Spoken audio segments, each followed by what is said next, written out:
Bonjour à toutes et à tous et bienvenue dans cette formation. Je me présente Abdelkrim Saha, enseignant-chercheur à l'université Hassan II de Casablanca.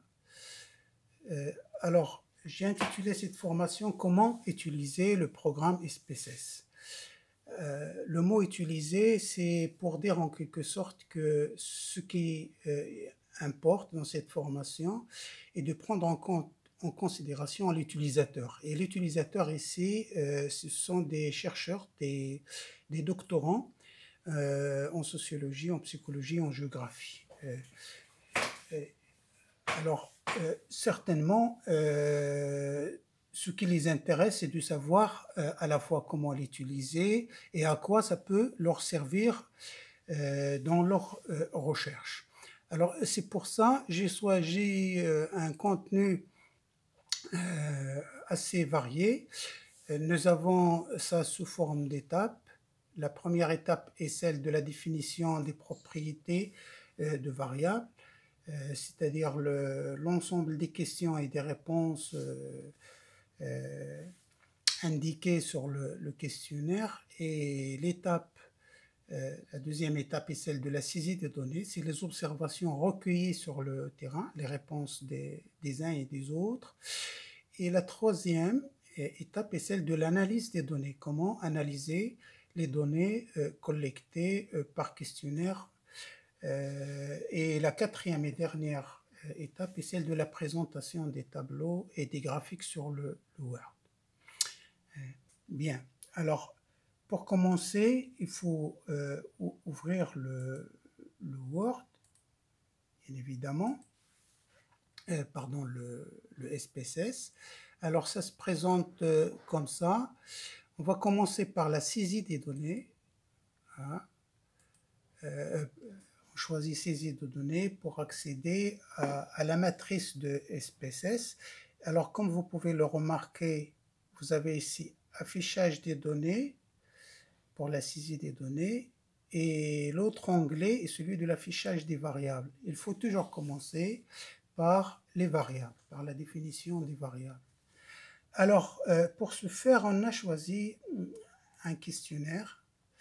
Il s'agit d'une enquête réalisée à la faculté des lettres et sciences humaines de Leipzig en 1918. On va choisir un certain nombre de questions différentes pour montrer comment faire le codage des questions selon leur type.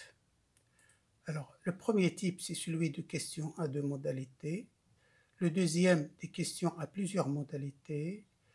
Le troisième, des questions conditionnelles, où il y a des valeurs manquantes. Et le quatrième, celui des questions à choix multiples. Ensuite, ce qu'on appelle les questions matrices ou les questions grilles. Et enfin, questions ouvertes. Comment codifier chacune de ces questions. On va commencer par le codage du premier type de question, qui est ici, à titre d'exemple, celui du sexe. Alors, on ouvre SPSS. C'est une vieille version dont je dispose, celle de 11.5, mais vous pouvez télécharger les nouvelles versions comme SPSS 26 ou autres. Hein. Alors, ça se présente comme ça. On commence par la première variable. Ici, on a plusieurs possibilités. Soit on peut le nommer variable 1, on peut le nommer également question 1, on peut le nommer tout simplement sexe ou encore genre. Voilà, on a le choix de donner un nom à une variable. L'essentiel, c'est ce qu'il faut noter ici, cette colonne ne dépasse pas 8 caractères et il n'accepte pas les accents et les espaces. Alors, le type de question, on va donner des numéros aux réponses et donc on va choisir le type numérique. Si on veut donner par exemple à femme le code F, en ce moment-là on met chaîne. Ici, on choisit les numéros. OK. Ça, c'est la largeur hein, de la réponse. 8, ça suffit largement. Quand on a une réponse longue, par exemple une date de naissance, on peut mettre une largeur plus grande. Les décimales, on donne le numéro 1 et le numéro 2. 1 pour la femme et 2 pour l'homme. Donc, il n'y a pas besoin de 0. On va mettre 0 décimal. Étiquette, cette colonne, il faut mettre la question et en sachant que c'est cette étiquette-là qui sera affichée dans les tableaux et les graphiques. Donc, on va mettre ici genre des répondants. Voilà. Pardon.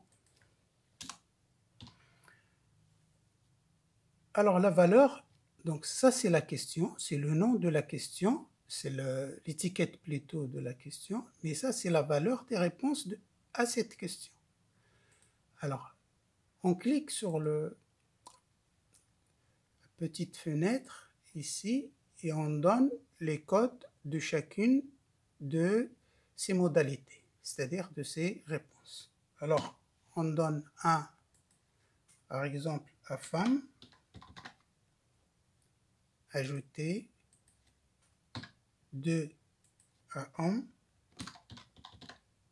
ajouter. Une fois terminé, il faut confirmer en appuyant sur OK. Alors, les valeurs manquantes, on y reviendra tout à l'heure. On garde, il n'y a pas besoin de changer ces 3 colonnes, ce n'est pas nécessaire. Alors, l'échelle, ici, vous avez 3 choix. Échelle, ordinale, nominale. Alors, il y a une distinction à faire entre les variables. Ici, la variable genre, c'est une variable nominale. Hein, c'est un nom, c'est une qualification. Quand il s'agit de qualifier une chose, la variable, elle est qualitative et elle est nominale. Hein, comme les couleurs, comme le sexe, comme le nom des livres, les noms des établissements et autres. Hein. Qualifier, nommer quelque chose, c'est une variable qualitative et c'est une variable qualitative nominale. Hein. La variable qualitative, elle est soit nominale, soit ordinale. Alors, on va voir ça tout à l'heure pour les autres exemples. Voilà, on a terminé pour le premier type de question. On va prendre le deuxième exemple, toujours à deux modalités. Exercez-vous un travail salarié? C'est la question. Alors, on va mettre ici salariat. Alors, c'est toujours numérique. On garde numérique. On va donner des chiffres, des numéros réponses, décimales, toujours 0 décimale. Le nom, exercice, on va mettre travail salarié. Hein? Exercice d'un travail salarié, travail salarié. Alors, les réponses, on a, comme tout à l'heure, 2 modalités. 1 pour oui, ajouter. 2 pour non, ajouter. Et confirmer, OK. Ici, c'est la même chose. Oui ou non, c'est nominal. C'est une mesure nominale. Donc, c'est une... oui ou non, c'est toujours nominal. C'est une variable qualitative nominale. Pardon, ici, on va changer. Il y a une petite erreur.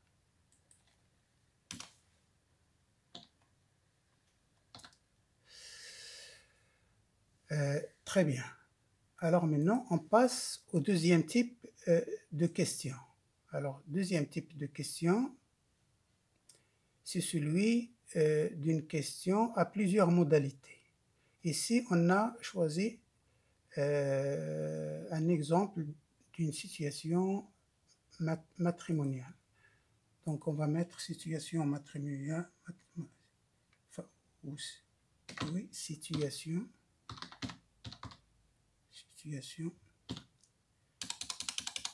ou bien tout simplement matrimoniale. Hein. Alors, c'est toujours numérique. On va donner des numéros à chacune des réponses et toujours 0 décimal. Ici, on va lui donner le nom de l'étiquette de situation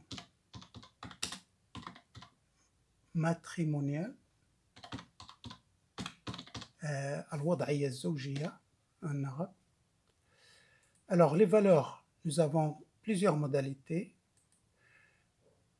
Alors, 1, c'est célibataire, ajouter. 2, je pense c'est marié.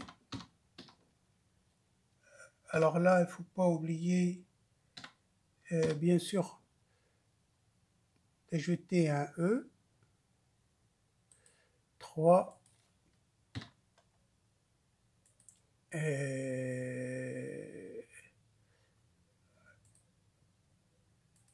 pardon, alors 3 en concubinage.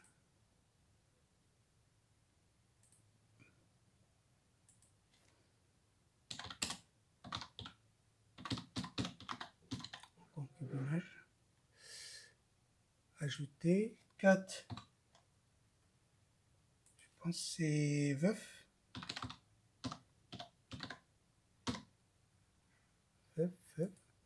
Et 5,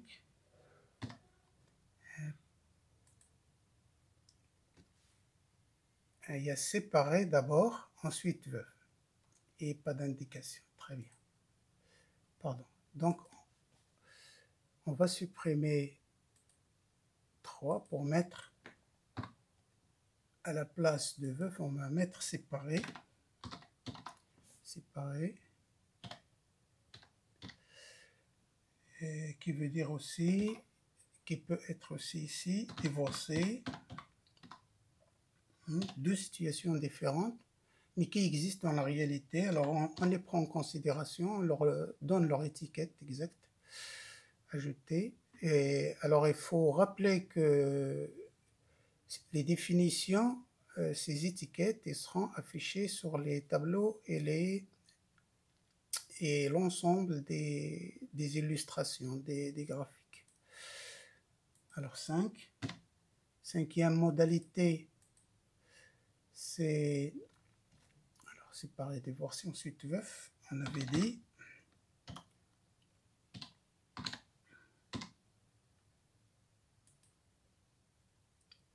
Et la 6e, sans indication pour les personnes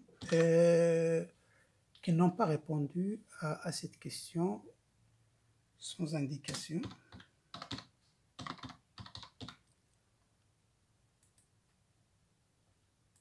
Ok.